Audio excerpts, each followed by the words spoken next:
থ্রডটা কোনটা সেটা আমাদের জানা দরকার না? আচ্ছা, আমাদের প্রথম হলো লেগ হলো এইটা, এটাকে লেগ বলা হয়, মানে এই যে কোণাটা, এই যে ওয়েল্ডিং এর যে শেষ প্রান্ত, এটাকে কি বলা হয়? লেগ। আর এই যে সেন্টারের সেন্টার যেটা, হ্যাঁ, এটার মাঝখান বরাবর, এটাকে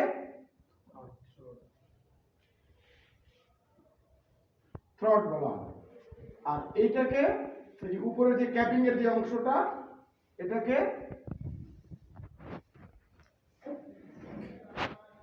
ফেস অথবা রেইনফোর্সমেন্ট, অথবা রেইনফোর্সমেন্ট। হ্যাঁ, এরপরে এই অংশটাকে বলা হয় কি? এটাকে বলা হয় রড। ঠিক আছে? তার মানে কি, এখানে আমরা চারটা জিনিস পাইছি, আরো অনেক কিছু আছে, বাট এই চারটা জিনিস আপনারা জানলেই না, আর বাকি যেগুলো কি এগুলো ইঞ্জিনিয়ারিং লেভেলে। ঠিক আছে? তাহলে আমরা কি বুঝতে পারবো না এবার যে, হ্যাঁ, এই ওয়েল্ডিংটা যখন আমরা কি এই বরাবর যে সেন্টার, এটাকে কি বলা হয়? থ্রড। থ্রড মানে এর ভিতর থেকে, মানে এই সেন্টার থেকে তার উচ্চতা কতটুকু হইছে, এটাকে থ্রড বলা হয়। হ্যাঁ, আর এটার পাশে যে ওয়েল্ডিংটা করছি, এই প্লেটের যে দুই পাশে যে ওয়েল্ডিং করছি, এটাকে কি বলা হয়? লেগ। হ্যাঁ, ঠিক আছে না? বুঝুন নাই? জি স্যার। আর এই ক্যাপিং এর যে অংশটা, এর উপরে যে, এটাকে ফেস বলা হয় অথবা রেইনফোর্সমেন্ট বলা হয়।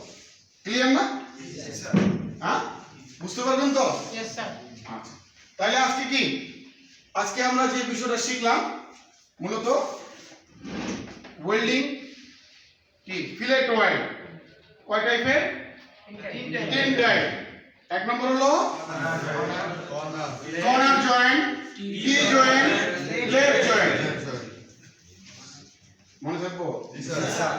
ওকে, গুড।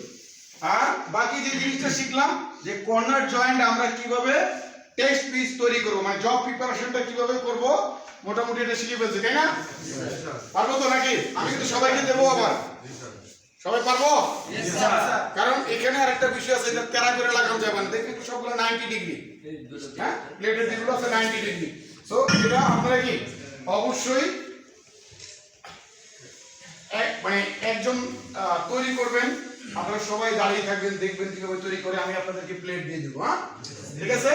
তো আজকে এই পর্যন্তই। অবশ্যই আমার জন্য দোয়া করবেন, আমি যেন আরো আপনাদেরকে ভালো ভালো ট্রেনিং দিতে পারি। ইনশাআল্লাহ। আসসালামু আলাইকুম ওয়া রাহমাতুল্লাহ।